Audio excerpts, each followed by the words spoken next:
Well, I guess the nugget of it was that now we have real quantum security solutions, like the chip-based ones that you see in Ket's building and others, and you can deploy these things today. And people are even building sort of small networks with these devices. And the very next thing you're onto is this huge other problem is if you want to deploy these things at scale, you need an efficient and a secure means to manage this massive new cool network that's providing you these ultra secure keys. And also there's a lot of different vendors that are now starting to enter the market. So you have vendors making QKD devices. You also have a whole other type of solution as well, which is satellite QKD. These do not look like optical QKD devices. They're much different, but they're still making QKD keys. So how do you get a QKD key, whether it be from satellite or from one vendor or another vendor over optics, and make it all work?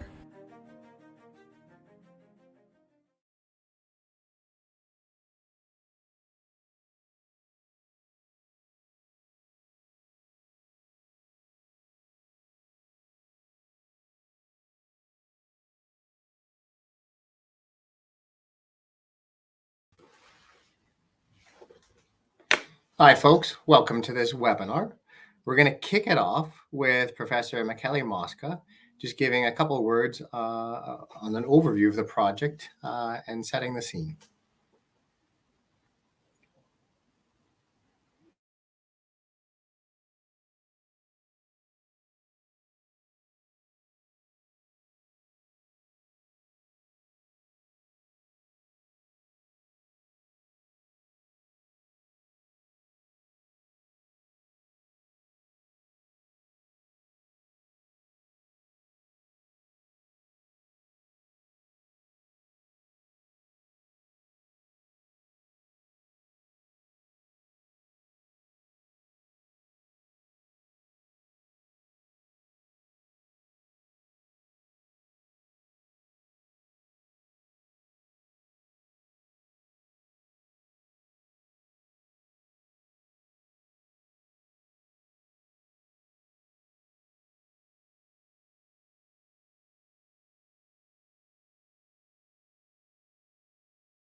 Hello, everyone.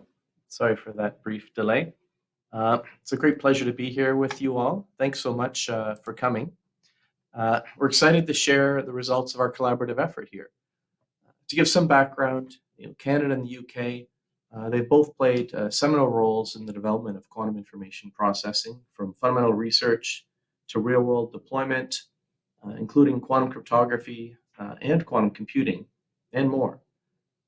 We're now approaching showtime for both of these fields. For quantum computing, we're seeing the early generations of applications and devices, and also we're starting to see deployment, development of cryptography designed to protect our digital infrastructures from attacks that are enabled by quantum computers, that we call quantum safe cryptography.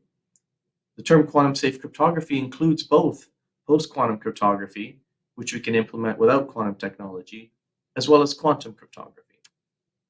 Now, the post-quantum cryptography, these algorithms, they're going to provide an essential update to our current public key methods, right? And this provides a strong defense against known attacks.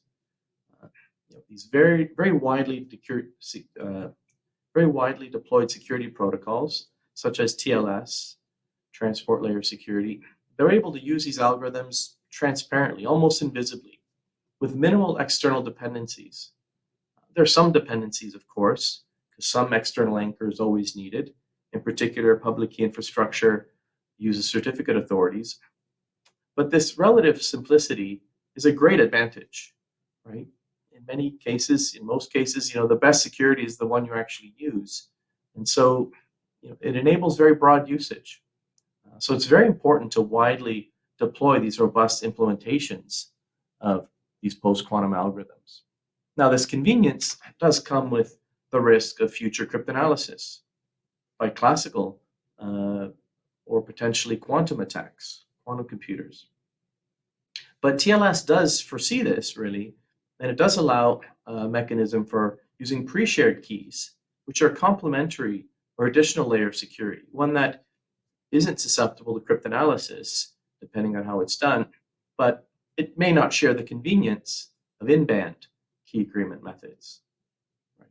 Now, since the stakes are much higher than they've ever been, certainly more than they were 20 years ago, and they keep rising, we do need that extra layer of protection. We can't just hope these algorithms aren't broken ever, right? We need this at least for our more critical systems.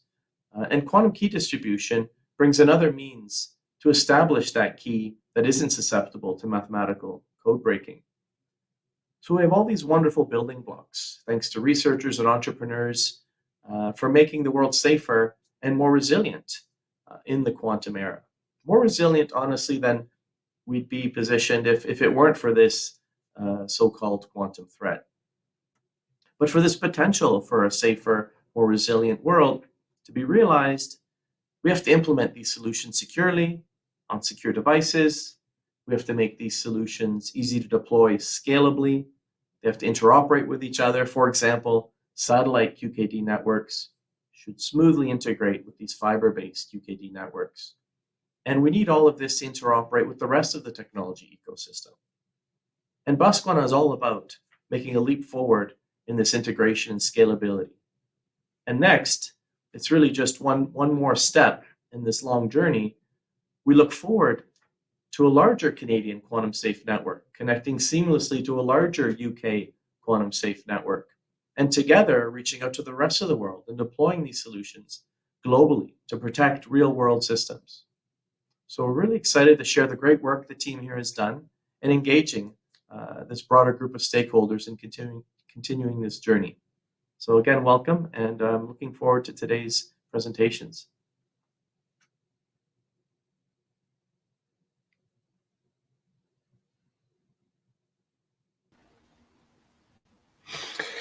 Thanks for that wonderful introduction, Professor Mosca. So my name is Chris Irvin. I'm the CEO of KETS Quantum Security, and I'm going to be joined on stage by plenty of lovely people and experts behind this project, like Professor Mosca. Soon, Dr. Sarah McCarthy is going to join me. A couple of housekeeping things first. You'll see, hopefully you've been having a play with AirMeet. There's a space for you to just chat amongst yourselves. And there's also, critically, because we'd love to have some interaction at the end, should be a Q&A bar. This is where you can post key questions that will get the people back up on stage at the end to go through and answer for you. And we'd really love to get some engagement here. Other than that, hopefully there's no fire alarms planned where I am. Hopefully you folks know where you are, where the fire alarms are planned and where the facilities are. So with that, we're going to get started. Again, this is a quantum safe network that stitches together a whole bunch of different components. And Sarah is going to help start us off by setting the scene in terms of what the overall project is trying to do. Thanks, Chris, and thanks, Michele, to the lovely introduction. It allows me to jump right in with kind of the motivation behind this project. And Michele very nicely described this quantum threat and this need for a solution. And traditionally, there's been a great divide between post-quantum cryptography and quantum key distribution. Both have their strengths and weaknesses, and we contend that neither are standalone options. For example, post-quantum cryptography really relies on the attacker having limited computational resources. And we've seen recently with Psych, for example, one of the NIST candidates, how suddenly an attack can be found and it can be broken on a laptop in a weekend. Similarly, we have the quantum key distribution has its maybe stronger security guarantees. It's based in fundamental quantum physics, but it's not easily implemented. And if you don't implement it adhering to like these assumptions, then you can't make these security claims. So we're proposing this hybrid QKD PQC solution, which essentially is bridging the gap and bringing them together to show a full-scale solution. So what is this BaSQuaNa project? I've had multiple people come up to me at conferences and ask me about the bananas project that I'm talking about. So we really wanted to hit some goals. our main goals were to allow quantum security to span oceans. We've seen the likes of Toshiba and the research group in China have put a lot of effort into QKD networks over land, spanning up to 240 kilometers or 4,500 kilometers with trusted nodes. And we did see a satellite QKD network between China and Austria in 2017, but this was it was point to point, and it wasn't kind of a full scale solution which kind of addressed kind of users outside the network and kind of how to coordinate them and optimize the quantum key distribution. We also wanted to keep it secure in multiple threat models. So quantum key distribution has this unique capability to detect eavesdropping. But similarly, post-quantum cryptography provides us authentication mechanisms. So we need both, right? And even just saying, yes, we're going to implement quantum key distribution, well, many people today, members of the public, do not have a quantum key device handy. So we needed to be able to seamlessly integrate with users who are not yet have access to quantum devices. An important thing is to meet performance requirements of use cases. And today we will see a video chat, which is secured by these quantum keys, and we can uphold the requirements of that application. And really, we wanted this project to be the starting point for a de facto standard for all industry users. And to do so, we leveraged the expertise of leaders in these key industries. So Crypto4a, based in here in Ontario, have provided their FIPS certified post-quantum enabled hardware security module. We have Cats Quantum, who specialize in quantum key distribution devices. Here at the University of Waterloo, we have expertise in the quantum delivery network software and the post-quantum cryptography. And the University of Bristol has also done work in this quantum architecture. Again, here in Ontario, we have RIA and KeyNet with expertise in quantum satellites and cyber defense in the satellite realm. And lastly, but not least, we have the support of the Canadian government, the Communications Security Establishment, who have advised us throughout the project.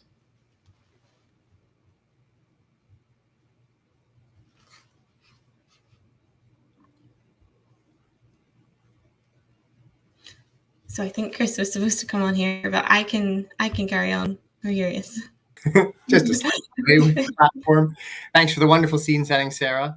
And I'm going to come in, intersperse, and just sort of introduce each section. So you've got the lay of the land for the overall project, and we really thought best place to start out was setting the scene for what the quantum delivery network looks like, because this is what stitches everything together. So you're going to hear again from Sarah. And we had a fleet of wonderful co-ops at the University of Waterloo. We even got some of them over to the UK at KETS that did different parts of their project. And a couple of them are going to join us today and share just a little bit of what they did individually for the project. All right, so I'll begin talking about OpenQKD network. So high level, we need this quantum delivery network to coordinate the different nodes of the quantum network and ensure they operate in unison, and we have keys to the nodes that need them when they need them. So this really started it was built at the University of Waterloo, solely rooted in academic research since 2017 with this paper. And the kind of original intent for the OpenQKD network was just have this way of testing to see how feasible quantum networks are and allowing other members of the community to have something to kind of play with and test their own components on. So it consists of a 4-layer architecture. It's an open source implementation. And I'll now talk you through kind of the 4 layers. So the first layer is the hosts layer. So that's kind of where you live and where your applications live. And it makes key requests to the key management service, which maintains a quantum key pool, issuing keys to the host layer and obtaining keys from the quantum network layer. Have the next slide, please. And then in the quantum network layer, it coordinates key routing between the nodes, and these keys are assembled from key bits, which are generated in the quantum link layer. And this all is kind of routed up the stack to feed the key management service. So we're going to talk about the quantum link layer. So up till now, OpenQKD network really just had read in quantum key bits from files. And this was our input into the software stack, and then all the other layers did their part. Then when the University of Bristol got involved, we made use of parallel work that they had called CQP Toolkit, which actually simulated the quantum device using this dummy driver. And the kind of long-term goal of the project was to eventually replace this dummy driver with CAT's real quantum key distribution devices.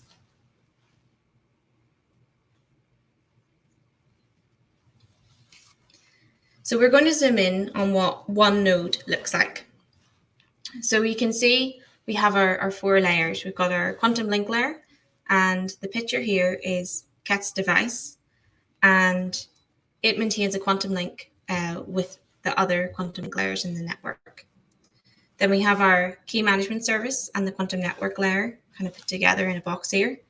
And they do their part, and they receive the quantum bits via gRPC calls.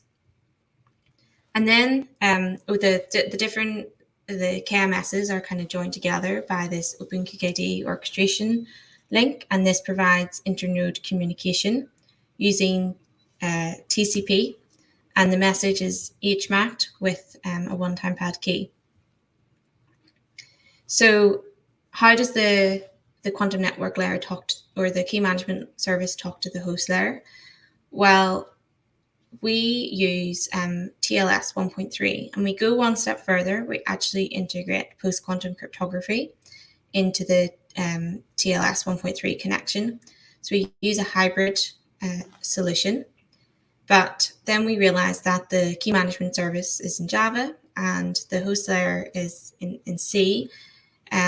So we had to go and use a bouncy castle implementation of the post-quantum OpenSSL algorithms, and then libqs, which we're familiar with at Waterloo, and do some work to show the interoperability of these 2 libraries. And we showed that they work. So I feel this is a contribution of our project that can extend to many different use cases or different areas of research. So then within the host layer, they have their quantum keys. What do we want to do with these quantum keys? So the demo that you'll see today uses the quantum keys to secure this OpenVPN tunnel.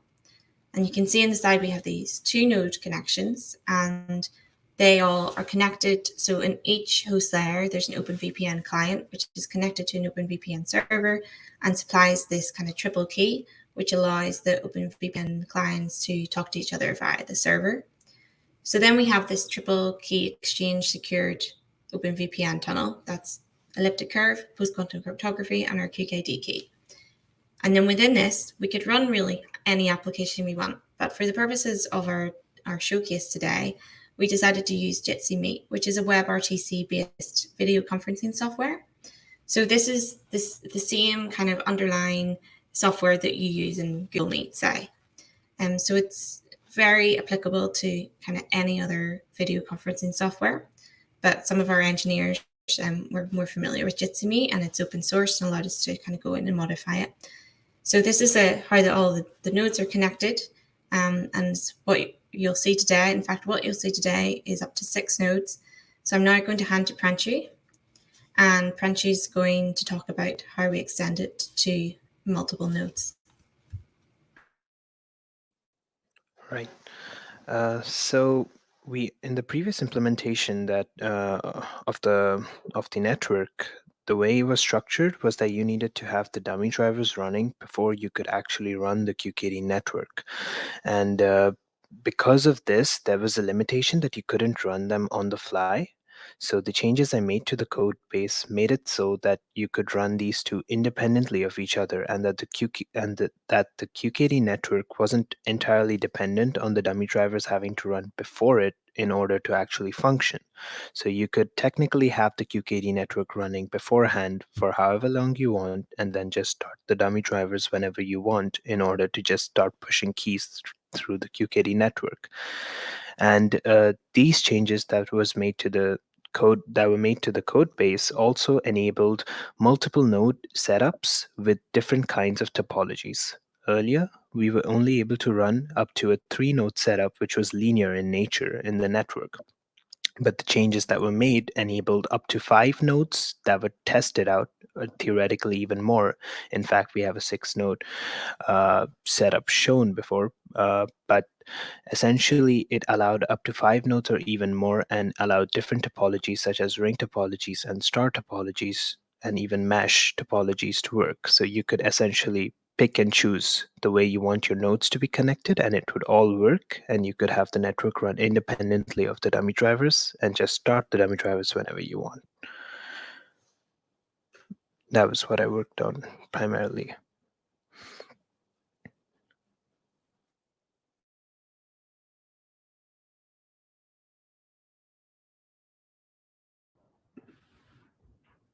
Hi, everyone. My name is Zheng Mao, and I was also a former co-op student. I co-opted at both the IQC and BaSQuaNa. And in the following 2 slides, I'll just discuss some of the work that I worked on. So part of it was to author a recommendations report for the ETSI QKD protocol. And this was to support its development and provide some helpful feedback to help achieve its goals. The protocol is like a huge international team effort, so it was wonderful to be a part of it, no matter how small. The protocol defines both secure application entities and key management entities called SAEs and KMEs. SAEs are like your host layer, so they're any application that requires end-to-end encrypted communication, such as the Jitsi video meet app that will be demoed today. And a KME is a lower level software layer, just like the key management system. It organizes and distributes keys for use in the network. So as you can see in this diagram, an SAE makes a request to a KME, which provides a response with a bunch of keys for use. So a question arises when 2 SAEs connected to different KMEs want to talk to each other. And this is because both KMEs in their separate responses have to produce the same keys in their response. And so we have to ask how the KMEs can know which keys are shared with whom. And so the KMEs do this by dividing keys up into key pools. So for example, if I'm KME A and you're KME B and we're on the same network, then I'll have a key pool dedicated to keys that I share with you and vice versa. So where the protocol comes into play on this is that when a KME receives a request, it's not mandated that you include information on who the other KME is that you have to coordinate with. And so it becomes very difficult to choose from a key pool to generate keys, or select keys rather. And so you can get there are many different ways to sort of get around this problem. You can encode this information in different fields in the request, for example, but not all of these methods are cross-compatible with each other. And so you can end up with 2 nodes that both follow the same protocol, but can't talk to each other within the same network because they have different ways of communicating which key pool to select from. My second point of recommendation revolved around how keys could be identified within a KME. Currently, the standard mandates universally unique identifiers, or UUIDs, but this can be rather expensive and difficult to maintain, and there are some cheaper and more efficient methods of identifying keys. The next thing that I worked on was to establish a 3-node linear network. In the previous slide, we had been able to go from linear networks to arbitrary topologies of up to 5 or 6 nodes. But these topologies were mostly run on the personal computers of the people working on the project. And so we wanted to bring it over to show that it could be done on a more realistic setting of where such a network could be employed. So I set up a 3-node linear network on a University of Bristol server, as well as a KETS lab computer and a Crypto 4A QX Edge simulator. And this simulator was Dockerized onto a KETS lab computer, and it was able to run the network software in a secure computing environment. We were able to establish this 3-node network, And we were able to show a encrypted file transfer between two nodes as an application of the network. So that was a little bit of what I worked on.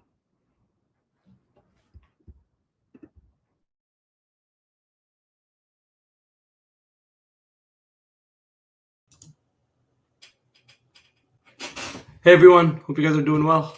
My name is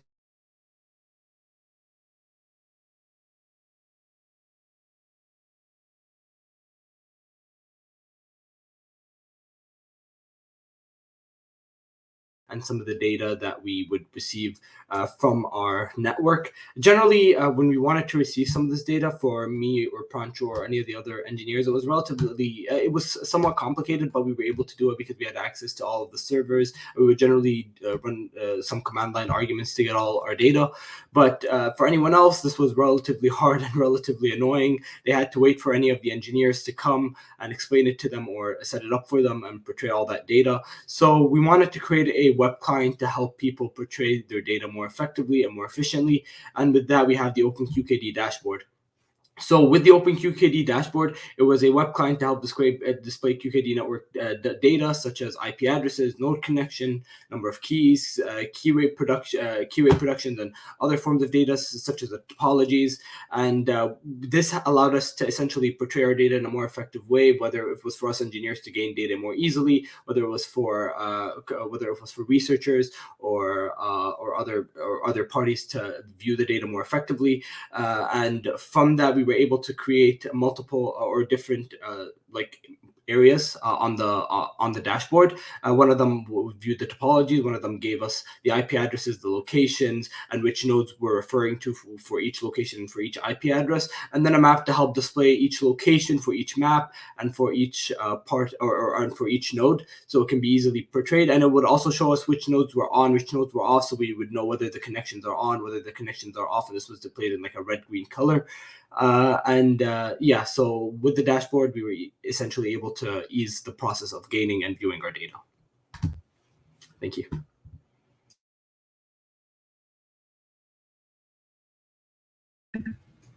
So thanks, Mohammed. Now we're going to show the dashboard in action.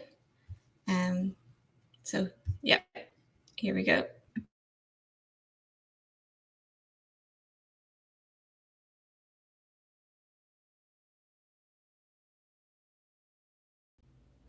Here we can see the OpenQKD dashboard when 6 nodes are connected and running.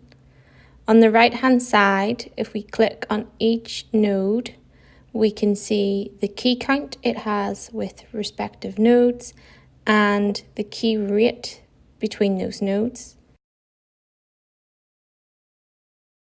The diagram showing the topology gives the individual IP addresses of each node, and we can also read which city the node is positioned, and this is further indicated on the global map.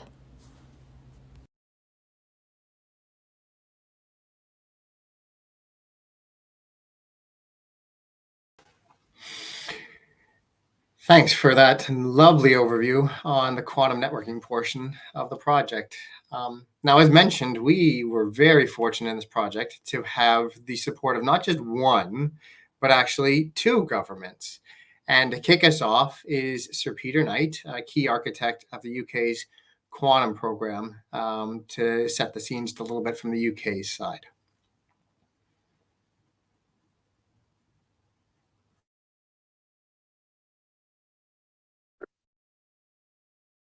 Hello, my name is Peter Knight. As one of the architects of the UK Quantum Programme, it gives me great pleasure to highlight this cross-Atlantic Canada-UK quantum project. Quantum technology has really begun to deliver the next technological revolution, enabling us to solve problems such as optimization using quantum computers, to sense the world with precision like never before, and to protect our information with quantum security technologies. The UK and Canada are 2 countries that have long been at the fore of developing this technology. First in academic settings of universities, and now in industry, from startups right through to multinationals. The UK's quantum technology programme has been key in moving quantum technologies from the labs of academics out into the real world to make a difference.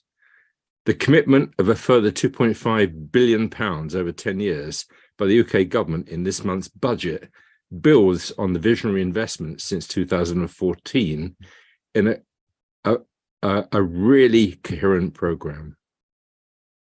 A key challenge as quantum technology matures is to upgrade our communication systems to be quantum safe. This is part of what the BaSQuaNa project sets out to do. We're very proud of enabling this project through one of the very first Canada-UK quantum technology grants, supported on the UK side by Innovate UK. I'm hugely impressed by the ability of the team to combine their complementary skill sets, insights, and technologies to create a functional solution which rises to the challenges of both today and tomorrow in terms of securing our information. Thank you.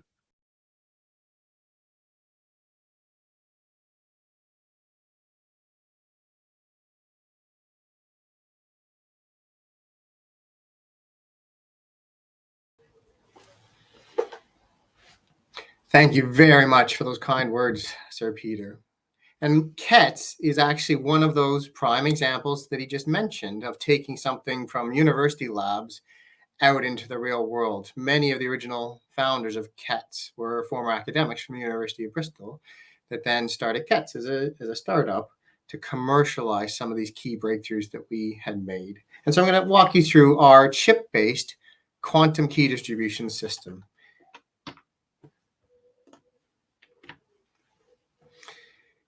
For those that might be coming new to the subject, a quantum key distribution system generates secure encryption key pairs.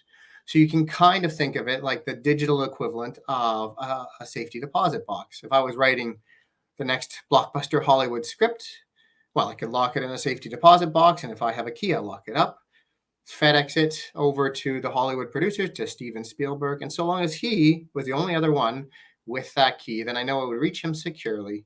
I'd sign the multi-million-dollar deal and be famous. So that's what this box does, but in a digital sense. We get digital keys to lock up digital information that's flying back and forth over the internet every day and do it securely. And when you a key need you need for this is that quantum computers that are now being built at larger and larger scales are tailor-made to crack some of our current existing crypto algorithms. And one way you can fix our future networks is by fighting a little bit of fire with fire by applying some quantum methods to distributing these keys. And you get all sorts of benefits. These keys are future-proof against all advanced computing attacks, including from quantum computers. The system, almost for free, gets eavesdropper detection. You can tell if that evil, I don't know who I hate as a Hollywood producer, is trying to listen in. But if they're trying to listen in between Steven and I, we can detect that and never put data at risk. And the keys are chosen also using quantum mechanics, using a quantum random number generator, which generates the highest quality randomness, so the keys are chosen randomly and somebody can't guess them. And how it works, it's actually a pretty simple idea, something that we would teach second-year students. You pick your keys randomly, bit by bit, and then you encode them bit by bit into photons, single particles of light. These are actually quantum systems. And you then send them over an optical channel. This can be the fiber optic cables that are running through the ground right now, or even over free space links up to satellites. And the key is these photons are quantum systems, and they're so sensitive that if someone tries to listen in, they leave a fingerprint and alarm bells go off in the system. This is Heisenberg uncertainty principle at play. Someone trying to measure an unknown quantum system nudges them just a little bit, and that shows up with measurable consequences that the legitimate users can tell they're being listened into. They know that key is insecure, and they throw it away and try again. So that's exactly what happens. And critically, the eavesdropper can be classical with whatever classical computing power you want to throw at it. And they can also be quantum with a quantum computer. And what KETS really pioneered, first at the University of Bristol at KET Labs, and then commercialized in KETS, is a chip-based approach to doing these mechanisms. So you can see one of our chips here on the right-hand side. For size reference, it's about a sixth the size of your pinky fingernail, and it encodes all of the components. It has all the components, a laser, that's the 3 prongs you see, plus multiple 10G modulators that let you imprint on individual photons quantum information and send your keys from myself to Steven Spielberg over in Hollywood, who has an identical box that decodes this information. And it's this chip-based approach that unlocks a whole bunch of things from these are fabbed in professional foundries. So we have a pathway to scalability and really being able to make tens of thousands of these devices. And also we have a physical size right now that's sort of a rack-mounted unit, but the hard photonics is done, and we can continue to shrink the classical electronics around it to get smaller and smaller form factors so they can fit now in a rack, then maybe a PCI card so it can fit into a secure enclosure next, maybe down to something the size of a Raspberry Pi that goes into even more applications, and on it goes to shrink it as small as possible, really enabled by this chip approach. And the raw performance of the chips is incredibly stable. You can drive these chips at very high gigahertz speeds. And for those technically minded, we're encoding in time bin degrees of freedom. So you can see on the left up here, this is an early and late. That's what we mean by time bin. That's our 0 and 1. And for the security, we need what's called a second basis, where we actually split one photon across 2 time bins and put a 0 or a pi phase shift between it. And we use those 2 bases to send the qubits. And then the usual numbers, if you're into the technical bits of this or trying to deploy these things in a network that you care about, is what's the quantum bit error rate, Q errors, that you experience, because there's a threshold over which you become insecure, because this is where the security comes in, and mathematicians can relate the error rates to the maximal information an eavesdropper might have got. And so the threshold is roughly 11%. But for us, we're down at a percent from the raw performance of our chips. And then the second thing you care about is what sort of key rates are you going to get. And typically people quote these around 20 kilometers of fiber, which is sort of the sweet spot of daisy chaining these things together. And we're into the hundreds of kilobits per second of secret key. And all of that, the details of that, because we're clocking these things at over a gigahertz, comes into the losses that you experience in the network. And then finally, we only scratched the surface of this in this project. It would take a project 10 times BaSQuaNa size just to deal with this alone. But we met these wonderful partners through this project in Crypto4, and you're going to hear more about them in a second. And what they have is a secure compute environment, sort of a next generation hardware security module. And the thinking is, as we continue to shrink our devices down into something maybe like a graphics card next, we could house our QKD devices within their secure perimeter. On that secure compute environment, you're going to see this in a second, run optimized post-quantum algorithms to add that tool to the toolbox. They have highly secure HSM memory to store the keys that are generated from each of these different subsystems. And you can run the quantum network orchestration software that Sarah was talking about also in this secure environment. All of this is within a secure tamper-proof perimeter that we can stitch all these capabilities together. This really is the ultimate trusted node. And so we're already exploring ways to take this forwards, because this is really a key network fabric component that you need if you're building a quantum network. So now I mentioned there's 2 governments backing the BaSQuaNa project. We've heard from the UK side of things, and now we're going to hear from Dr. Nipun Vats from the Canada side of things.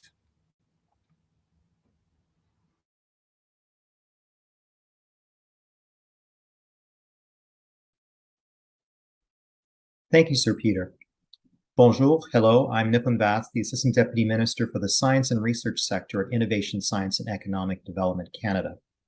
I would like to begin by acknowledging that the land on which I am speaking is the traditional unceded territory of the Algonquin Anishinaabeg peoples.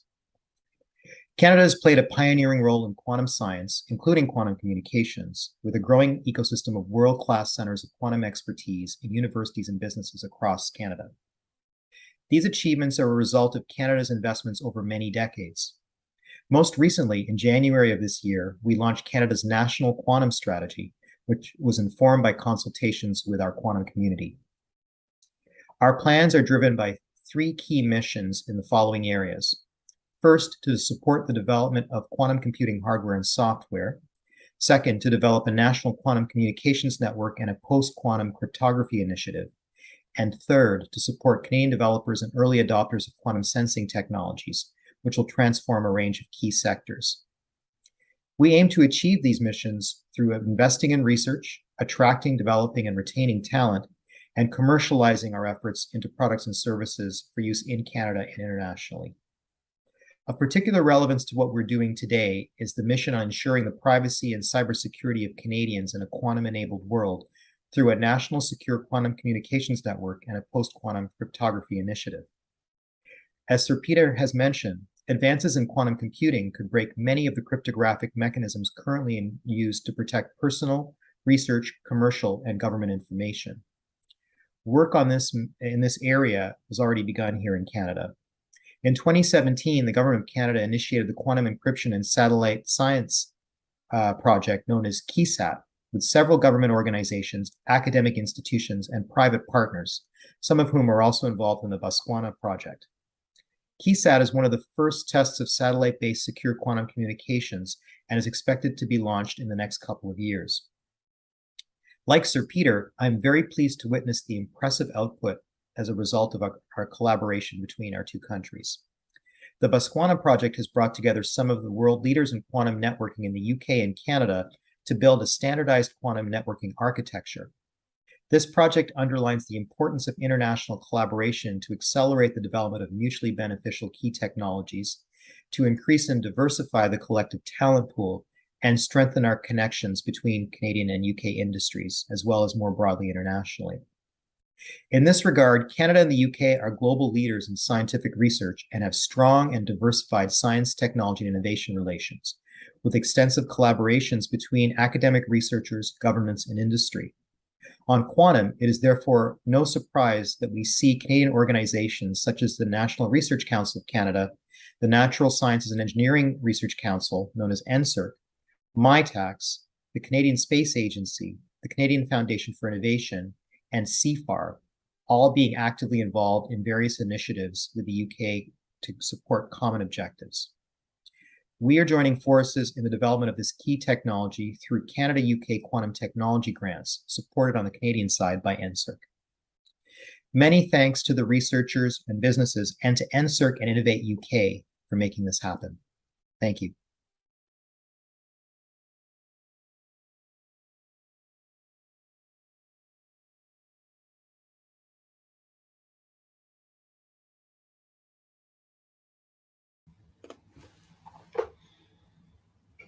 Thanks for those very kind words, Nippon. Now, so far you've seen us detail how the overall network works. You've heard from me about a key component in the network being the terrestrial QKD systems. But another key component is we wanted to really go as far as we could to span oceans, really. Now, we didn't have enough money in the project to launch our own satellites. You heard from Nippon that there's some other projects in the world that are sort of hundreds of millions of dollars to get quantum satellites launched. But we tried to do the next best thing by at least simulate what a QKD satellite was going to look like to the overall network system, so that we're sort of ready to go, that as soon as that satellite is launched, we can just plug it in. And so we're joined by Vinod Mathu from the University of Waterloo to tell us a little bit more about that component. Hi, everyone. Thanks, Chris, for the introduction. So today I'll just be briefly talking about the satellite QKD simulation that I did for the BaSQuaNa project. So I'm a research associate with Professor Thomas Janewijn's group at the University of Waterloo. And Professor Janewijn is the science technical lead for the KeySat mission, as was mentioned a while ago. And so we used the satellite simulator software that we have in Professor Janewijn's group to study the test case of what it would take or how the link would look like to connect a ground station in Waterloo and a ground station in the UK using a satellite link. So before I go into the software work that I did, or the simulation work that I did, I'll just briefly go over what this link would look like using this picture that is borrowed from the KeyNet website, which perfectly describes how a satellite link would connect to ground stations. So in this case, the satellite would be the trusted node. So the satellite would first do a key exchange between ground station A and itself. This would result in a key being present with a shared key between ground station and the satellite. And then the satellite would then go over to ground station. When it goes over ground station B, it would do a key exchange with ground station B. And now satellite has both the keys A and B. The satellite would then encrypt key A with key B, send that down to key B. So now, and at the end of the protocol, both keys A and B would have a shared key, which then they can use to communicate over a classical link. So now I'll just briefly, very quickly go over how the software stack looks like for the simulation, for the QKD simulator, and what was considered in the simulation. So as the software stack is tailored to, go to previous, thank you. As the software stack is tailored to study the KeySat mission specifically, we use most of the parameters that would be for the KeySat mission to study the what it would take to connect two ground stations in Waterloo and Bristol. And the software stack is comprised of four individual components. One is the orbital simulator, and then the link analysis, and a QKD simulator, and a QKD analysis software. And I'll go into detail on what each of those mean. So in the first stage of the orbital simulator, this is where we consider what the ground stations are and what type of satellite orbit we're going to use. So we use a sun-synchronous LEO orbit as similar to the KeySat mission, and we used a ground station that we picked in Waterloo and Bristol. And the output of this, and we simulate this link, this orbit for a year's worth of data. And at the end of the simulation, we get an output which would give us a time series data set of all the passes that would take place over Waterloo and Bristol, and what the times those passes would look like, and what would the GPS coordinates and the speeds of the satellite when it passes over those two ground stations would look like. We then take this output and plug it into our link analysis software. And this, along with this information, together with some other information such as the wavelength, atmospheric parameters, the moon phase, and the background light, we use these parameters to calculate what would an optical link look like for each of these passes. At the output of this stage, we then get what would be the background counts an optical link would experience, the photon loss, and the for each of the passes that we considered in the previous stage. We then take this data set and plug it into the next stage, and this is where we actually do the QKD scheme. So as I mentioned, this would be an uplink where the ground station would be sending photons up to the satellite. And the QKD scheme that we studied was a weak coherent pulse decoy state BB84 link. Here we consider all the different source parameters and detector parameters that would be on the ground station and the satellite. And from this output, we get a bunch of time tag files for all of the passes for Alice and Bob's detections. We use these time tag files together with some other parameters like the error correction scheme and plug it into our QKD analysis software. And this analysis software which will do a coincidence counting between the source and the detector. It will do basis sifting and do error correction and the output and privacy amplification. And at the output of it, we get a data set containing the bits, the number of bits or the length of the key exchange between the satellite and the ground station for each pass. So at the end of all of the simulation, now we have a time series data set containing what are the passes for each of the ground station, how much bits is exchanged between the satellite and the ground station for each of these passes. Now how do we inject this simulated data set into the OpenQKD network? And for this, a satellite simulator driver was written up by a couple co-ops at IQC and KETS, who wrote a satellite simulator driver that would take this time series data set and do a key management system. So now we have this data set containing the different times of the passes and how much bits is exchanged. There would be a virtual timer that runs in this driver that injects these keys into the OpenQKD system by reading through this file of the data set. And at the end of this entire, when the driver is running successfully, the virtual timer would inject the keys into the OpenQKD system, allowing for the networks between Bristol and Waterloo to be connected. Thank you.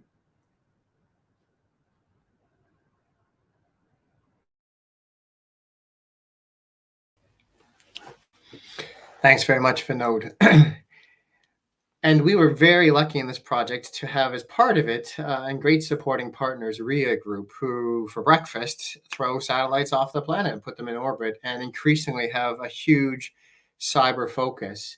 And it was incredible even to me in the project of we did the terrestrial QKD links, and you think a satellite QKD is going to look exactly the same, and it's a completely different beast, which Brian alluded to in the little teaser at the beginning.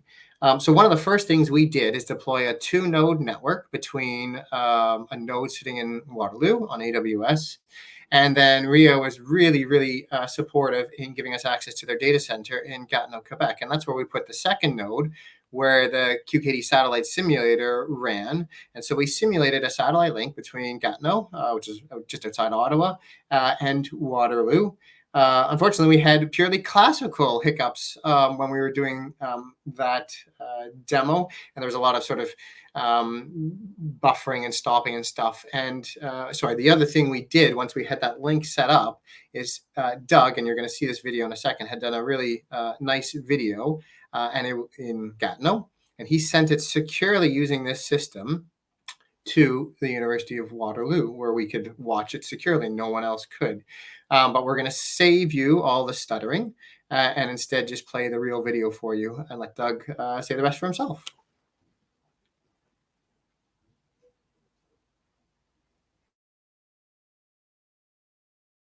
Hello, and welcome to this part of the BaSQuaNa project final demonstrations, building a standardized quantum-safe networking architecture. My name is Douglas Weimer, and I'm the Chief Technology Officer of Cybersecurity for the RIA Group. From its foundations in the space sector more than 30 years ago, RIA has broadened our scope to encompass cyber and physical security expertise and to play a leading role in systems engineering, particularly at the intersection of space and security domains. Aside from the BaSQuaNa project, we are participants in a variety of quantum key distribution and post-quantum cryptography projects and are leaders of the 3-year INT-UQKD partnership project concerning international use cases for operational QKD applications and services. It is this interest in the space and security sectors that has made it such a privilege to be part of the BaSQuaNa project.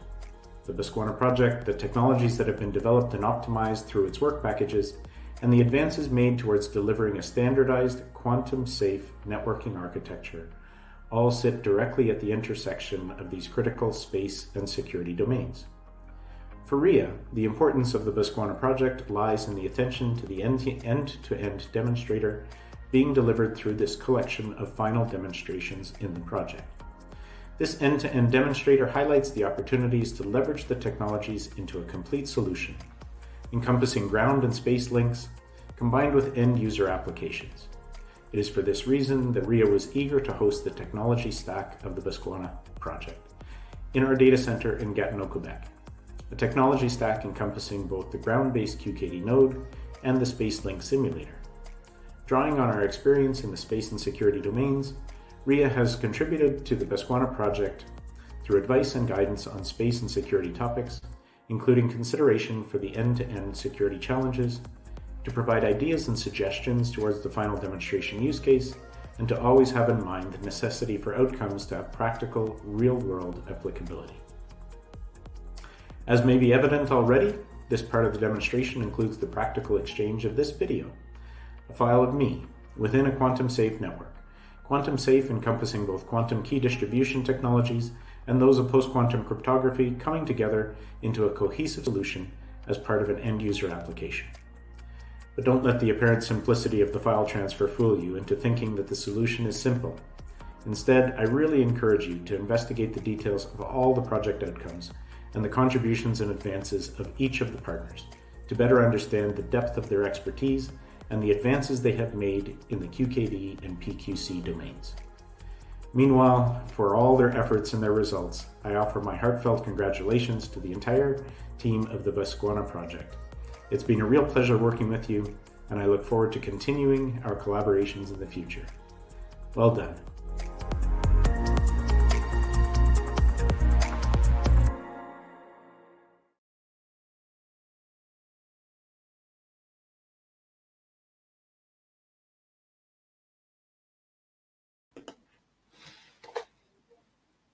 Thanks very much, Doug. All right, so you've heard about how the entire system is orchestrated, and now you've heard the QKD pieces, the satellite QKD pieces. There's one last key piece that we wanted to make sure to add to the system, because in the past, there's been this sort of war between who solves cryptography. Is the quantum people, is the post-quantum people? And we very much want to change this from an or to an and, because they're all key pieces of the puzzle in any eventual full solution that you deploy. And so here to tell us a little bit more about the post-quantum aspect of this is Dr. Jim Goodman from Cryptophore. Excellent. Thank you very much, Chris. Good morning, everybody.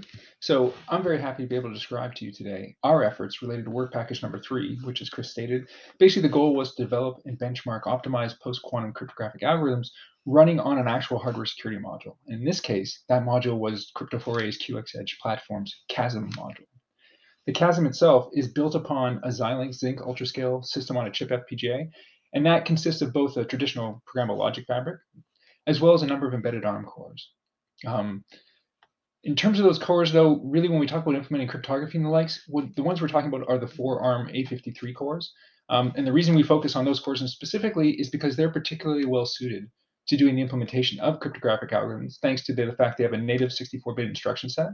And they also have some extensions such as a Neon SIMD engine and ARM cryptographic instruction extensions, both of which are extremely useful when it comes to efficiently implementing all types of cryptographic algorithms. So what we did was we took all these features and we exploited them in order to develop a very highly optimized ARM-based implementation of both the Kyber key encapsulation algorithm and the dilithium signature algorithm, which are 2 of the quantum safe algorithms that NIST recently selected for standardization as part of their PQC selection competition. So the original plan for work package 3 was basically a 3-pronged effort. First, we needed to design and develop a test harness that would allow us to actually measure and quantify the performance of the optimized algorithms running on the QXEdge platform. And that's because it can be a bit tricky given it's a closed and proprietary system, so it's a little tough to use and to measure from. Second, we needed to optimize the existing software implementations of Kyber and dilithium that are available as part of the Open Quantum Safe library, which is curated by the University of Waterloo. And then we needed to migrate those optimizations over to the QXEdge's QASM module. And then lastly, of course, we needed to be able to quantify and evaluate the resulting performance and measure it so we could determine what the results would be. And that sounds pretty straightforward and pretty simple. But of course, nothing's ever really simple. Nothing ever really goes according to plan, and work package 3 was no exception. And this is due to a number of logistical difficulties that we ran into trying to execute on that plan. First, we ran into the supply chain monster that was created by the global pandemic. And what it meant was that it was very hard for us to manufacture QXEdge devices at sufficient quantities to meet both our customer demands as well as the project. So as a result, we were never actually able to dedicate a fixed device for this project. We had to do the work locally in our own labs. Second, the Zinc UltraScale module that we use in the QASM requires you to use the Xilinx embedded firmware development environment. And that is a pretty daunting, complex, and intimidating tool chain to use, especially for the students at the University of Waterloo who are doing the work, because they don't deal with it on a day-to-day basis. So it's just very difficult for them to come up to speed with it. And then lastly, the QASM device itself, because it runs inside of the secure boundary of the QXEdge platform, it only runs signed firmware images. Basically, it's part of the security policy. So as a result, when you try to develop software for it, you have to go through the process of taking that software image, signing it through a Cryptophore signing procedure to get an authenticated image, which you can then load on the box to run. And that is also pretty difficult to do for a non-Crypto4a employee. So as a result of all these headaches, we decided pretty early on that what we do instead is we'd use a hardware stand-in for the chassis. So basically what we did was we found this board called the ROC64, and it has the exact same processor complex of 4 64-bit ARM Cortex processors with the Neon SIMD engine as well as the ARM cryptographic extensions. And then that allowed the team at the University of Waterloo to do development in a very efficient fashion with a very simple tool chain, so they could really get that done quickly. And then at the end of it, when they finished their work, the plan was for Crypto4a to take those results and basically port them over to our chassis and into the Chasm platform, because frankly, we're the experts at doing that, and it's simplest for us to do it. And then lastly, Crypto4a would then take that resulting chassis, and they would basically go and they'd implement and measure all the results. So speaking of results, I'm extremely happy to say that this proposed approach, it worked really well. And the team at the University of Waterloo did a fantastic job extending the existing libOQS tools and the libraries in order to create that nicely integrated, optimized PQC algorithm set for libOQS. And then once they'd done that, it was a relatively simple matter for me to actually take the work they'd done and integrate it into our Crypto4a Chasm firmware image, and the results of which we're going to take a look at on the next slide. So here we see the results from both the hardware stand-in platform as well as the actual chassis itself. So let's first look at the ROC64 platform. What we're showing here is basically for the different primitives, the key encapsulation method being Kyber, as well as the digital signature dilithium, for different security levels that NIST has specified. We look at some constituent operations, and we basically were able to time how long each of those operations took. So what we see here is at the first level, we see the unoptimized implementation performance. If you can click through, Chris. Then here we can see what happens when we apply those optimizations. So as you can see, all of the resulting performance improves greatly. And if we go through and we actually summarize what the performance benefits are, here we see the ratio of the improvement from going from an unoptimized to an optimized platform. And the message to take away here is that for Kyber, we're seeing performance benefits on the order of 3 to 4x improvements. And for dilithium, we're seeing anywhere from 1.5 to 3 times the performance improvement. And that's fantastic results. Fantastic job by the University of Waterloo team. And then when we took those results, and basically what happened was we took the optimization components of that and we ported them over onto the Crypto4a Chasm firmware. And do understand that the Crypto4a Chasm firmware's initial image was a different image than what was used in libOQS. So as a result, we had some different problems in terms of trying to optimize things. In addition, another bigger problem is the fact that we couldn't really use the same benchmarking in terms of time of execution, because it's not easy to get access to that on the Crypto4a Chasm. Because of the fact it's a real-time system running with a lot of things, there's a scheduler, it's difficult. So what we do instead is we leverage, there's built-in mechanisms within the ARM instruction set to measure the actual time of execution in terms of cycle counts on the core. So as a result, you see all the performance numbers for the Crypto4a box being done in terms of cycle counts. And we have both, again, we have the unoptimized as well as now we see the optimized results. And if we summarize that by going to the next, we can see the difference in performance as a result of that. And one thing you'll notice here is we get slightly different ratios. For example, for Kyber, we see 3 to 5.5 times improvement as opposed to 3 to 4. And for dilithium, we see 2 to 5 times better as opposed to 1.5 to 3. And that, again, is just because they started from 2 different initial sets of unoptimized implementations. So if anything, it tells you the libOQS had a better solution to start with because they didn't see as much gain as we did on the chassis. But regardless of all that, fantastic results. Crypto4a was extremely happy to improve the performance of their box. So this was a very beneficial partnership to us. Working with the team at the University of Waterloo and with the Canada-UK QKD project. We were very happy with the experience. Thank you. Back to you, Chris.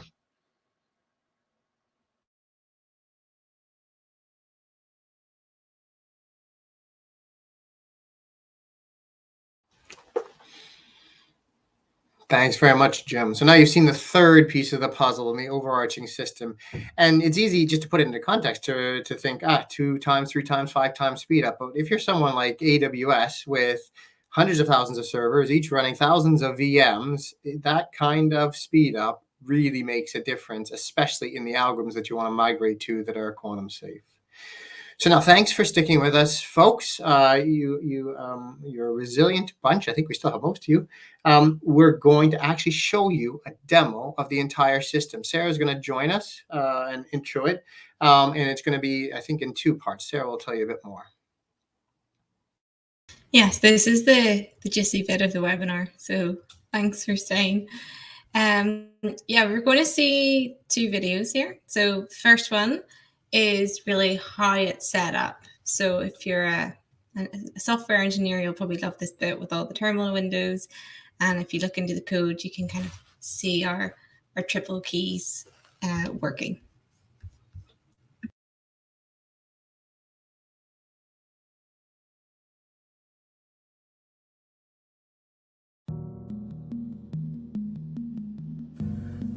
Here we're going to start the OpenQKD nodes on AWS, nodes A to E.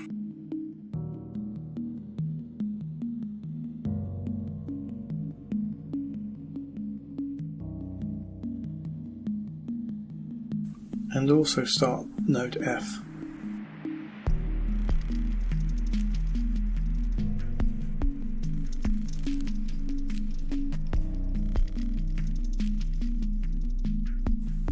As the node starts up, we can see it building the connections between the different nodes, and eventually the routing table is populated so that all the nodes can be visible in the LSRP log in the top left corner.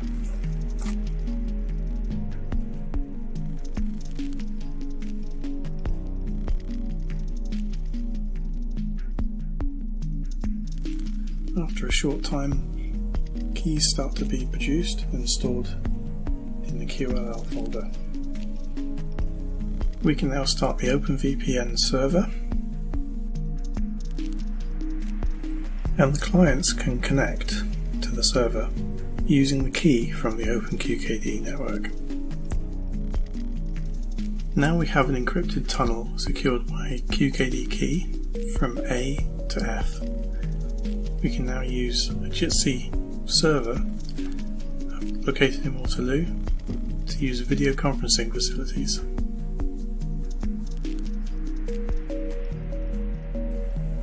Another client can connect using key from A to B.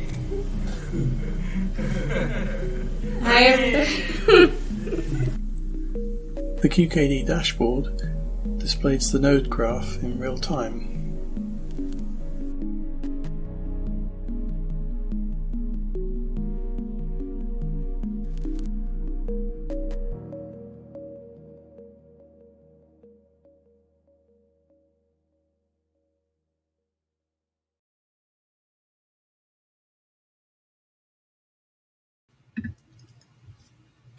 Thank you to Richard Collins from CATS for the lovely narration of that video.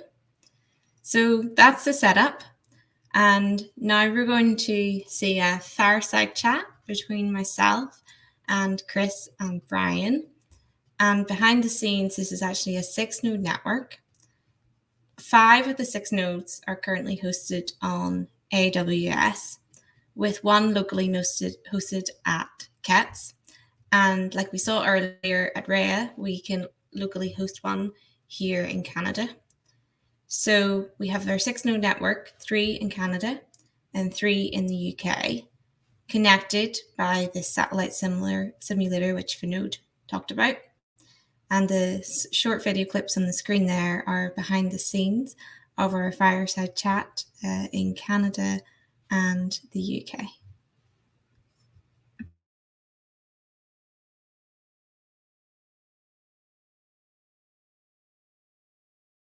Brian and Chris, we've seen a lot of detail about what this BaSQuaNa project has achieved, but I'm curious, how did it start?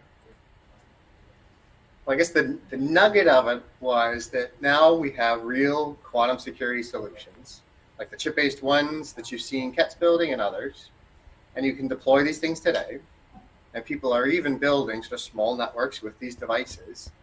And the very next thing you're on to is this huge other problem is if you want to deploy these things at scale, you need an efficient and a secure means to manage this massive new cool network that's providing you these ultra secure keys.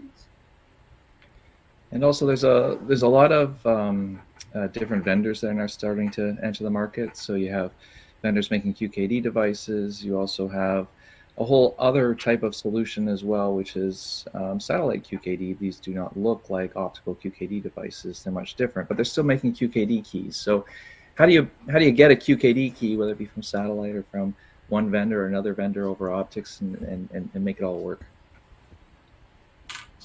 And there's standards being written, and these are really, really useful. But sort of to date, for a large part, they've lacked some implementation experience. And as we've discovered in the BaSQuaNa project, can be some really strong implications from some fairly seemingly innocuous design choices. And McKelly and I connected and realized that the solution was we built some of these quantum network orchestration pieces in Waterloo and in Bristol, and we should really join forces and stitch them together and do a real implementation to see sort of what came out of the woodwork. Yeah, and a lot of what people are doing these days with quantum, like you get these two camps. You get the people that say, oh, well, let's do QKD. No, let's do PQC. And they do this either or situation. But they're just two different security tools in the toolkit. And whenever security people want to try and solve a security problem, they just throw everything at it. They layer the security on. And so that's one of the things we wanted to demonstrate, with this project was how do we layer QKD with PQC and make them all work kind of together. And so, we have a QKD network, but we plug it into these VPN solutions. These VPN solutions are not using pure QKD keys. They're mixing it up in a cryptographically sound way with PQC, both PQC and conventional crypto as well. So we put it all together into this one package, and we have several layers of security going on that we're demonstrating. I see. So can you tell me more about what OpenQKD network is, Brian? Yeah, so the initial idea was that when QKD started first coming out as a very point-to-point technology. So I'm going to protect one data center with another data center, and I just have to worry about this one link. Well, what happens when you start adding more links to it? When things start to get more complicated, when you start trying to do trusted node and you're trying to break the 100-kilometer barrier of QKD and get longer networks. What happens when you start integrating in satellite QKD technologies as well? The more nodes and the more plethora of QKD technologies from different vendors you put in, it gets really complicated really fast. And so what OpenQKD network does is it kind of gives you this orchestration of your network with the different vendors and the different technologies, so that all you have to worry about is getting your next QKD key to this other site off in the distance. You don't have to worry about how you're getting it. Is it satellite? Is it something else? Is it mixed together? You're just getting QKD keys. It takes the onus off of you, the user, from securing your communications using QKD. Yeah, so OpenQKD network coordinates all of the kind of underlying QKD key transportation and making sure everyone's got the keys they need. And Chris, what is CQP Toolkit then? It was a very complimentary thing that we developed when some of us were at the University of Bristol. So again, it has a layered architecture. And then our focus was a bit complementary. You still need a bit of a key manager, but we really focused on simulating QKD devices, which is something that OpenQKD didn't focus on to start. It sort of assumed that you had key files. And we also allowed the underlying optical network to actually be reconfigurable. So you could do trusted node links to people in the network, but you could also potentially reconfigure with some software-defined networking concepts, optical switches, so you get an end-to-end encryption. So again, a very complementary piece to OpenQKD network that we wanted to stitch together and get sort of the best of both worlds. Yeah, so now we've seen the results of merging this all together, and in fact we're using it right now in this three-way quantum secure video call. And it's important to acknowledge we have seen similar demos before. For example, that between China and Austria in 2017. But we've progressed the field even further. Theirs was only a point-to-point, for example. And it seems like a lot of this could have just been done with the University of Waterloo and KETS. Can you talk about the added value of the Canada-UK grant and the partners involved? Yeah, so let me take that one. Even in the university side of things, we have these different kind of siloed groups. So you have people that are working on just QKD networking, you have people working on QKD satellites, and so it's kind of important to bring these academic teams together. Now that was on the academic side. Now imagine you have silos in academia, and you also have silos with commercial entities as well. And so we brought in a partner of ours, Rhea, And so Rhea has a lot of experience actually like really deploying satellite systems. So they are a satellite integrator and an operator as well. And you can imagine that in the academic world, we really don't go into commercial operation, right? We try something out and then we say, oh, that works, let's write a paper, and then on we go. But really you need that other hop. You need the perspective from somebody that does this commercially and has to actually operate and keep it going 24/7 and make sure that it doesn't go down, because if it goes down, then customers have difficulties. And so Rhea really kind of helped us with that to say, okay, it's great that you're doing this cool technology here, but how do we make it just a little bit more redundant and reliable so that it can be used in a commercial sense? I mean, the University of Bristol, at least for us, was where CQP Toolkit began, so that was a huge piece of the puzzle. And then when we met through some of the Canada folks, Crypto4a, they brought this really interesting next generation hardware security module that got our sort of creative product juices flowing. And it's both the perfect hardware to run an open QKD network node on, because it is a secure compute platform. But we're also looking at some next gen hardware where we hopefully embed our QKD devices into one of these. You have the secure compute and you put open QKD network on the secure compute, and you have this ideal trusted node. And Sarah, you also helped bring in, I think, some of these PQC pieces that we've mentioned. Yes, so Crypto4a had previously run the open source post-quantum cryptography library, LibOQS, on their HSM and showed it was feasible, but it made sense, seeing as LibOQS was based at the University of Waterloo, to bring in Professor Stabila and their team to really optimize the finalists from the NIST process for Crypto4a's platform. So as we saw earlier, they brought up to 3 times speed ups by doing this. And we also were able to use this post-quantum cryptography element to secure the links within the network, as Brian spoke about previously. And this element of post-quantum cryptography allows us to provide quantum secure services to those who aren't QKD enabled. And then we also had another partner in the Canadian government, so the Communications Security Establishment. That's one of Canada's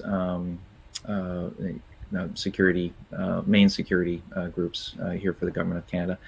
And it's always interesting dealing with these government security agencies. They can't come out and tell you, okay, do this, do that.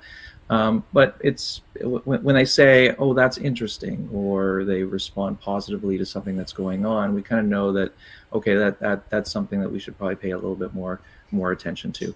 And so they've been kind of they've certainly been helpful with that, and also with regards to funding, because they're very interested in how the next generation of crypto PQC post-quantum algorithms work, not only from a standards point of view, but how do they work in these real-world type applications.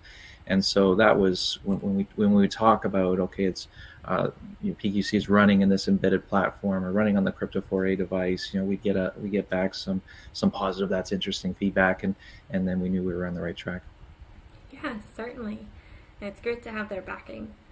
So, final question: what is next?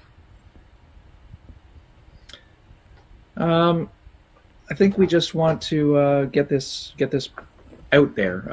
It's open source. People can look at it. People can analyze it. We made some assumptions. Come challenge the assumptions. Have a look at what we did. Read the papers. Engage with us when we're talking and presenting. Sarah, you've been doing a number of presentations, pretty much all around the world, with regards to the findings of this.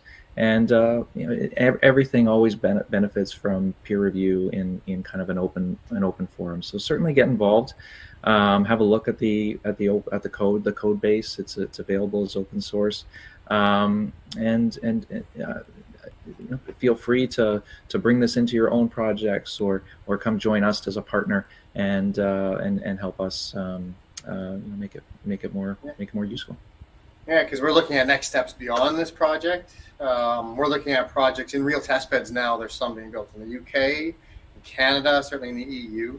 So I'm just re-upping that. Get even more involved, not just in like playing with the code, but get involved with some of the test beds where you can play with real kits that ideally is going to be using this software to sort of manage its networks. Awesome. Well, thank you to both of you for this delightful discussion, and especially for backing the project from its inception to the final showcase today. Thank you, Sarah. Thanks, Sarah.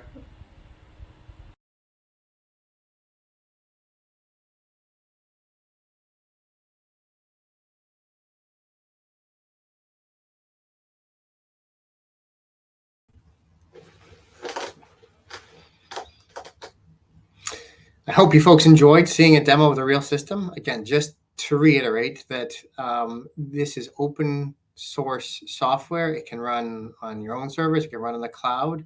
So you can go and play with this essentially in your own backyard, in your own basement. We're in the final portion, questions and answers. We've been keeping an eye. It looks like there's some really good questions in there. So we're going to bring to the stage all the speakers so far, Professor Michele Mosca, Dr. Sarah McCarthy, Brian Neal, Vinod Mathu, Dr. Jim Goodman, and I'm going to stay on as well. And we'll get to your questions before concluding. So the first one was interesting work by Vinod and Rhea on the satellite QKD simulation. What's the estimated quantum key bits per satellite pass? Probably Vinod, you're best placed to answer this one.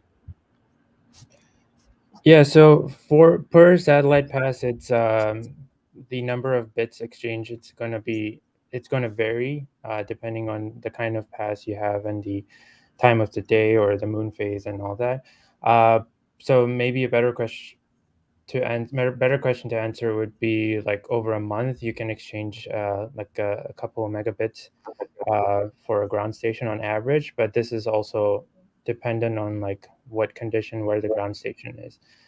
And yeah, so there's a few papers by the KeySat team that go into detail on the full analysis that's done. Might be worthwhile checking out on a very detailed explanation on what is considered in the analysis and how much bits you can get out.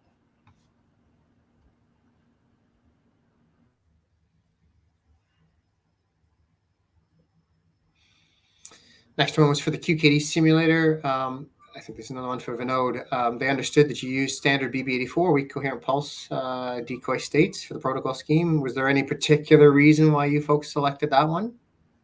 Yeah, so once again, the simulator is from it's meant to study. It was originally meant to study the KeySat mission. And for the KeySat mission, we were considering two sources specifically, the recurrent pulse EB84 and an entangled photon source. And in those studies, it was identified that for an uplink, a WCP source does better than an entangled photon source by far. So that's the source that was considered for this specific project. So it was comparing between those two sources and schemes for adapting it to study the BaSQuaNa project. Since the WCP was better, we picked that.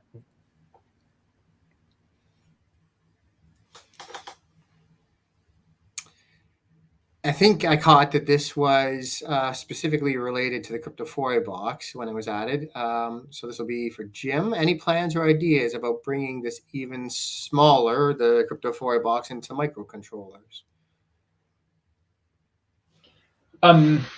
Bringing the cryptophoria box into microcontrollers, I was wondering if it wasn't in fact related to the optimizations and whether or not we apply them to other platforms as well.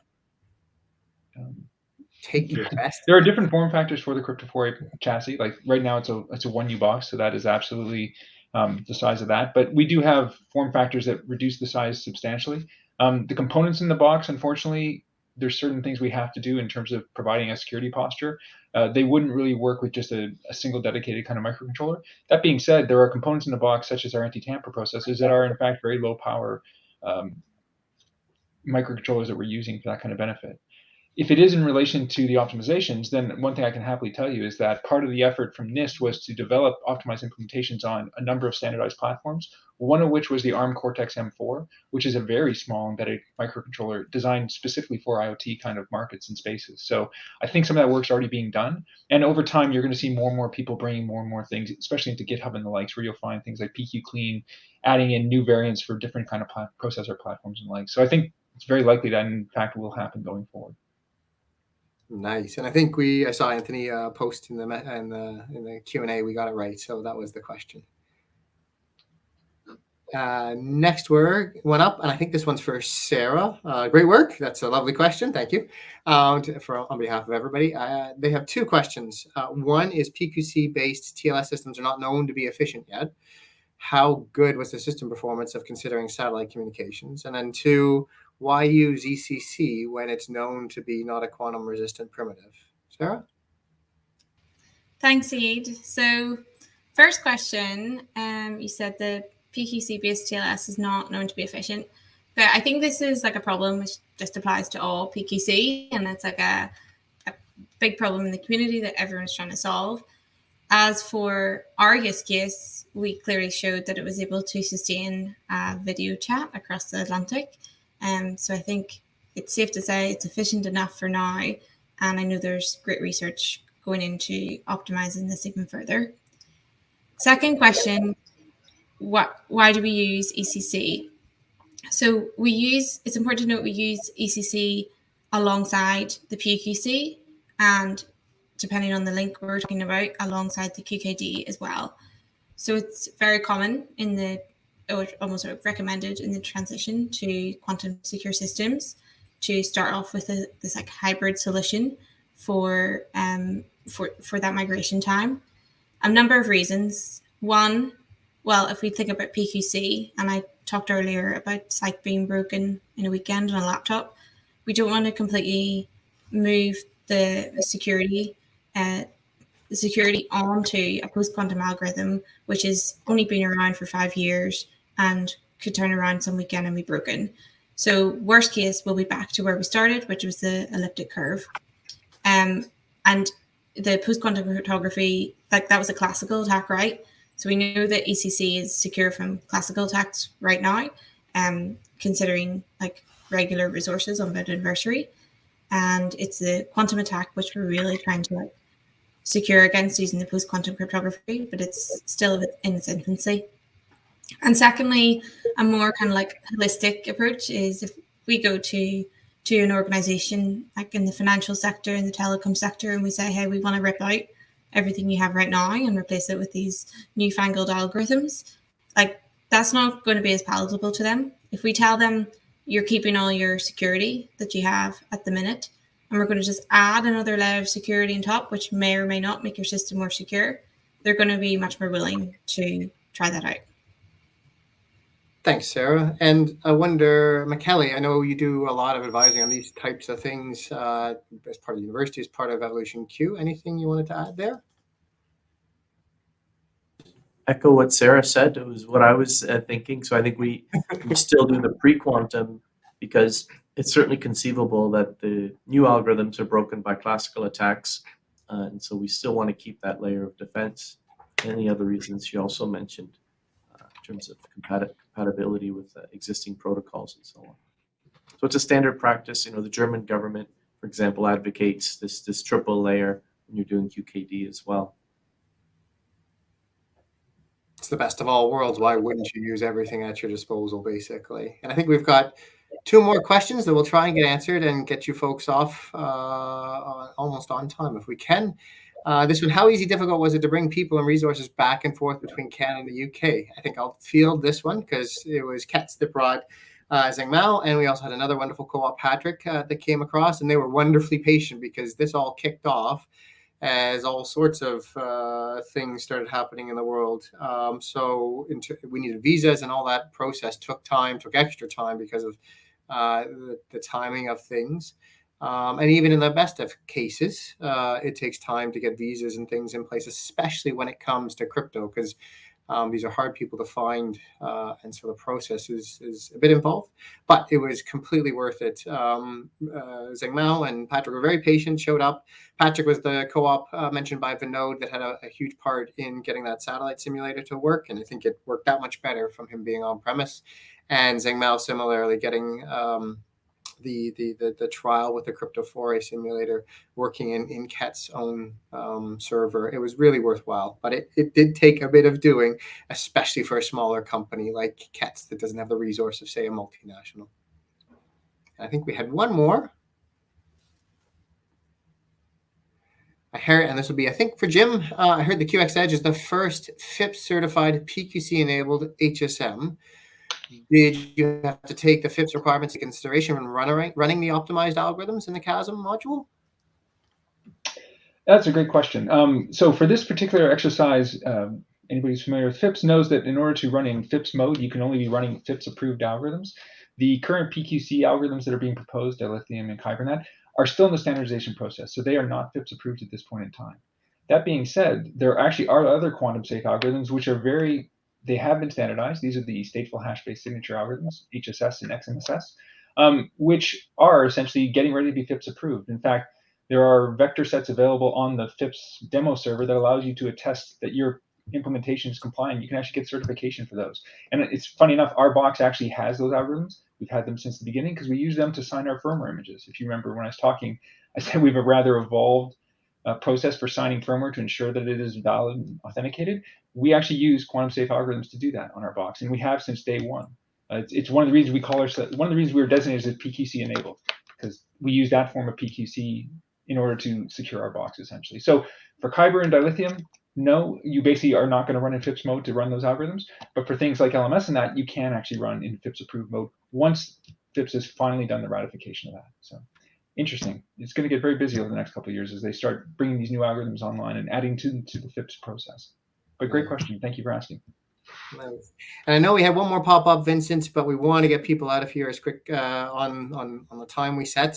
So we'll follow up with the question in the chat. It's also a good time to mention to people that we've been recording the session, so you're going to get a follow up thank you email for joining us. A link to that video in case you want to rewatch any parts, whether you want to share it with other colleagues and things like that. And so really the final thing to do is just acknowledge all the wonderful people on stage, and there's a ton more people in the background that built the systems you've seen, helped us do the demos. It was very much sort of IQC and Ket's leading from each side of the pond, with help from University of Bristol on the UK side of things, and on the Canada side of things, because of the slight nuance of how this was funded, all of those industrial partners gave their time in kind. They gave it off their own back. And in some cases, actually gave money to their project versus on the UK side of things, Canada, Ket's was benefited from some funding. And that's the last bit, is to thank the funders as well. Innovate UK, NSERC, they've been wonderfully supportive, and we're really thankful that we got the chance to do the project. I think we've all say that we've learned a ton about really implementing quantum safe networks, all the different pieces, post-quantum, quantum crypto hardware. And we'd love to just to help the world with this knowledge, because everybody deserves security in your information, privacy in your communications. All of this is going to continue to live on. We've got a website there that's at the bottom where you can go and see that some of the videos you've seen today. And as we've been going through the project, actually, you can sort of see the build up. We try and take a video at every sort of major milestone, and there's a couple of other resources there. So with that, the last thing is to thank all of you folks for sticking with us for this webinar. We were very happy to have you. Thank you for all of the questions, and have a wonderful rest of your Friday and hopefully a fabulous weekend. Thanks very much.